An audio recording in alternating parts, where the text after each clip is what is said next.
Financial freedom पाना एक game की तरह है, जहां गोल्स भी हैं, बाकी प्लेयर्स भी, साथ ही कुछ पेनल्टीज हैं, तो वहीं बेस्ट प्लेयर के लिए ट्रॉफी भी।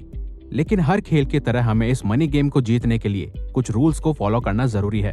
तभी आप इस गेम के चैंपियन बन पाओगे और तभी आप अपनी फाइनेंशियल फ्रीडम अचीव कर पाओगे, वरना आप भी पुअर और मिडिल क्लास की रेस में दौड़ते रहोगे।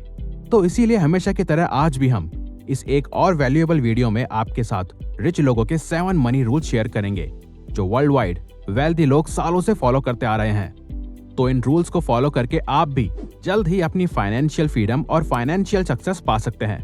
तो आइए जानते हैं। Rule number 1, focus on making more money than saving money. दोस्तों, हमें पता है कि इस बात की आपको ऑलरेडी जानकारी होगी कि पैसा सेव करना ही पहला कदम है फाइनेंशियल फ्रीडम की जर्नी का। अब ज्यादातर लोग पैसा सेव करने की आदत भी डाल लेते हैं और कुछ सेफ म्यूचुअल फंड्स या चीजों में भी इन्वेस्ट कर देते हैं, लेकिन यही ज्यादातर लोग लाइफ टाइम इसके बाद का एक मोस्ट इंपॉर्टेंट कदम नहीं ले पाते, और वो है सिर्फ पैसा सेव करने से ज्यादा अपनी इनकम को बढ़ाने में ज्यादा फोकस करना, क्योंकि लोगों को सेफ खेलने और कंफर्ट जोन की आदत हो जाती है। लेकिन दोस्तों, क्या आपको 60 की उम्र में अपनी ड्रीम कार चलानी है या 26 की उम्र में?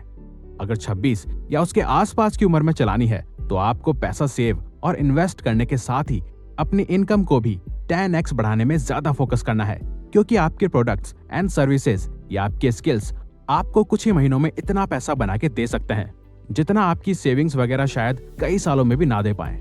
देखो, सेविंग्स करना बिल्कुल जरूरी है, लेकिन उस सेविंग्स के पैसों को काम पे लगाना भी जरूरी है। अपनी खुद की स्किल्स पे इन्वेस्ट करके या अपने स्मॉल बिजनेस पे इन्वेस्ट करके। या तो आप स्लो लेन पकड़ सकते हो या फास्ट लेन। इसे ठीक से समझने के लिए आप MJ डिमार्को की book the millionaire fast lane भी पढ़ सकते हो। Rule number 2, don't chase money, attract money. यानी कि खुद इतना वैल्यूएबल बनो कि मनी आपके पास खुद आए, आपके स्किल्स और एक्सीलेंस की वजह से। आप खुद जितना वैल्यूएबल बनते हैं उतना ही लोग आपको पैसा देते हैं उनकी प्रॉब्लम्स को सॉल्व करने के लिए। वो आपको मुंह मांगा पैसा भी देने को तैयार होंगे अगर आप इतने कैपेबल हो कि आप उनकी सच में हेल्प कर सकते हो।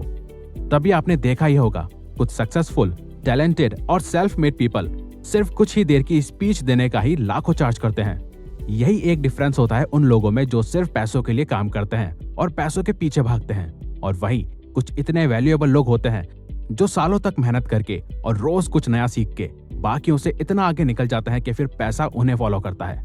क्योंकि दोस्त, लाइफ में आपको वो नहीं मिलता जो आप चाहते हो, बल्कि आपको वो मिलता है जो आप डिजर्व करते हो। Rule number 3, the more you learn the more you earn. Internet की वजह से आप अभी ये वैल्यूएबल वीडियो फ्री में देख रहे हो, जिसको सीखने के लिए लोगों को शायद कितनी महंगी बुक्स पढ़नी पड़ती है। लेकिन कोई भी नॉलेज सिर्फ और सिर्फ तभी काम आती है जब आप उसे अप्लाई भी करें, क्योंकि जितना नया आप सीखते हो उतना ही अलग आपको नजरिया मिलता है, और जितना आप उसे अप्लाई करते हो उतना ही एक्सपीरियंस भी मिलता है। तो आप जितना मनी से रिलेटेड बुक्स पढ़ोगे, वीडियोस देखोगे या इवन किसी से भी सीखोगे, उतनी ही आपको इस मनी गेम की नॉलेज होगी, और जितना आप उस नॉलेज को अप्लाई करोगे उतने ही ज्यादा चांसेस होंगे आपके जल्दी रिच बनने के। आपके पास जितना भी पैसा रहता है, कम या ज्यादा, आप उसे फालतू चीजों में खर्च करने की जगह न्यू स्किल्स सीखने में, फाइनेंशियल बुक्स में या नॉलेज लेने में लगाओ। क्योंकि ये सिर्फ हम नहीं, बल्कि खुद वॉरेन बफेट भी कहते हैं कि the best investment you can make is in yourself, and the more you learn the more you earn. Rule number 4, start as soon as you can. दोस्तों, this is very shocking and sad कि आजकल के youngsters रोज 2 से 3 घंटे Netflix पे, social media पे या games पे खर्च कर सकते हैं, लेकिन वही टाइम अपने सपनों को पूरा करने में नहीं लगाते। अगर आप अभी ये वीडियो यहाँ तक देख रहे हो तो इसका मतलब है कि आप फाइनेंशियली सक्सेसफुल सच में बनना चाहते हो।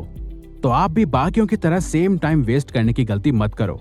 आपकी जो आज उम्र है और आपके पास जो आज टाइम है, वो आपके फाइनेंशियल फ्रीडम के सपने के पास बहुत जल्द लेके जा सकता है। लेकिन उसके लिए आपको अपने सपनों और गोल्स को फॉलो करना पड़ेगा, और उनके लिए दिन रात काम भी करना पड़ेगा। आज शायद आपके पास जरूरत की चीजें ना हो, आपकी फैमिली के पास पैसा ना हो, और ना ही आपके पास रिसोर्सेज हो। किसी को कोई फर्क नहीं पड़ता कि आपके माइंड में कितना अच्छा बिजनेस आइडिया है। जब तक आप उस आइडिया को अप्लाई नहीं करते, तब तक वो आइडिया सिर्फ एक आइडिया है और कुछ नहीं।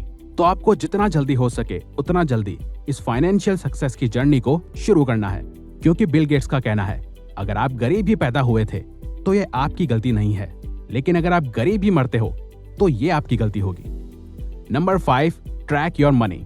इस बात से फर्क नहीं पड़ता कि आप अभी एक स्टूडेंट हो, जॉब वर्किंग या एक बिजनेसमैन। एक रूल जो आपको हमेशा फॉलो करना चाहिए वो है अपने पैसों को ट्रैक करना, बजटिंग और स्पेंडिंग का हिसाब रखना। आपके पास जो भी पैसा रहता है उससे आपको देखना होगा कि आप कहाँ कितना खर्च करोगे, आपकी नीड्स क्या है और वांट्स क्या है, यानी कि आपको किन चीजों की जरूरत है और किन चीजों पे आप पैसा वेस्ट करते हो क्योंकि आपको सिर्फ उनका शौक है। आपने जो भी मंथली बजट सेट किया है उसमें आपको टिके रहना होगा, उससे ज्यादा खर्च नहीं करना। आपके पास आपके एक एक पैसे का हिसाब ऑन पेपर या किसी सॉफ्टवेयर में होना चाहिए। Rule number 6, stay poor until you really get rich. एक बार जब बिजनेस या जॉब से पैसा आना शुरू हो जाता है तो बाय डिफॉल्ट ज्यादातर लोगों का मन करता है कि उस पैसों से वो नई चीजें खरीदें या वो सब चीजें करें जो उनका मन है, क्योंकि उन्होंने खुद हार्ड वर्क करके पैसा कमाया है और फिर वो सब चीजों में पैसा खर्च करते हैं जो उनका मन कहता है। लेकिन वो ये भूल जाते हैं कि उन्होंने इतनी मेहनत इसलिए नहीं करी थी कि वो अपना मेहनत से कमाया हुआ पैसा महंगे फोन ब्रांड्स को या क्लोथिंग ब्रांड्स को दें, बल्कि उनका कभी गोल था कि जब वो पैसा कमाना शुरू कर देंगे तो वो उससे और पैसा बनाएंगे और जल्द ही वो अपनी फाइनेंशियल फ्रीडम अचीव कर लेंगे। दोस्तों, आपका गोल रिच दिखना नहीं बल्कि रिच बनना होना चाहिए, क्योंकि रिच लोगों का यही सीक्रेट है कि वो जितना अफोर्ड कर सकते हैं उससे कम ही खर्च करते हैं। आप सभी लग्जरीज को एक्सपीरियंस कर सकते हैं और सभी चीजें खरीद सकते हैं, लेकिन आपको उसके लिए पहले इतना कमाना पड़ेगा कि आप उस चीज को बिना ज्यादा सोचे 10 बार खरीद सको। Rule number 7, always be A boss of money. किसी को भी नौकर बनने का शौक नहीं होता, लेकिन ये सोसाइटी कुछ इस तरह वर्क करती है कि लोग इसमें रोज सर्वाइव करने के लिए और इसका हिस्सा बने रहने के लिए ऐसे डिसीजंस और हैबिट्स बना लेते हैं जिनके कारण उन्हें पैसा कमाते हुए भी पैसों का नौकर बनना पड़ता है। और वो होता है लोन्स, EMI या इवन किसी से लिए हुए कर्जे की वजह से, जहां लोग कई बार खुद को खुश करने के लिए या मोस्ट ऑफ द टाइम दूसरों को इम्प्रेस करने के चक्कर में लोन लेके या EMI बंधवा के महीनों या सालों तक बैंक्स और पैसों के नौकर बन के हर महीने काम करते हैं और बैंक्स को टाइम पे पैसा देते हैं, वो भी सिर्फ कुछ वक्त के शौक को पूरा करने के लिए या दूसरों को 5 मिनट के लिए इम्प्रेस करने के चक्कर में। तो फाइनेंशियल फ्रीडम अगर पानी है तो किसी भी तरीके के कर्जे से दूर रहो और ये कर्जा लेने की आदत कभी अपने अंदर मत डालना, चाहे 500 रुपए हो या 5 लाख। तो दोस्तों, ये वीडियो यहीं खत्म होती है, लेकिन अगर आपको इनके अलावा और भी मनी रूल्स जानने हैं और आप इस वीडियो का पार्ट 2 चाहते हैं तो आप इस वीडियो को लाइक करके कमेंट बॉक्स में मनी रूल्स पार्ट 2 टाइप करो।